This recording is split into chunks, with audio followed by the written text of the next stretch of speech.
ఈ దివాళీ స్పెషల్‌గా మీకోసం కొబ్బరి బర్ఫీ స్వీట్ రెసిపీ ఎలా చేయాలో చూపిస్తాను. మరెందుకు ఆలస్యం చూసేయండి. దీనికోసం ఒక కప్పు షుగర్‌ని తీసుకోవాలి. షుగర్ సిరప్‌ను రెడీ చేసుకోవాలి. ఆ తర్వాత పాకం దగ్గరికి వచ్చిన తర్వాత అందులో కోకోనట్ పౌడర్‌ని యాడ్ చేయాలి.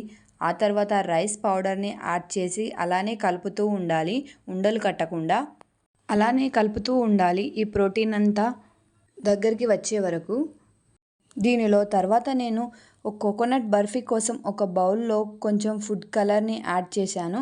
ఒక స్క్వేర్ ఉన్న బౌల్‌ని తీసుకున్న, కాస్త నెయ్యి అప్లై చేసి అందులో వైట్ ప్రోటీన్, దానిపై నుంచి ఆరెంజ్ ప్రోటీన్ వేసుకున్నాను. ఈ వీడియోలో చూపిస్తున్నట్లు చేసుకుంటే సరిపోతుంది. తర్వాత ఒక 10 మినిట్స్ రెస్ట్ ఇచ్చిన తర్వాత మనకు నచ్చిన విధంగా కట్ చేసుకోవాలి. అంతే, మన కోకోనట్ బర్ఫీ రెడీ. చూశారు కదండి ఎంత సింపుల్‌గా, ఎంత ఈజీగా మనం కోకోనట్ బర్ఫీని రెడీ చేశామో. ఇంకెందుకు ఆలస్యం, మీరు కూడా ఈ దీవాళికి మీ ఇంట్లో ట్రై చేయండి. ఎలా వచ్చిందో కామెంట్ చేయండి.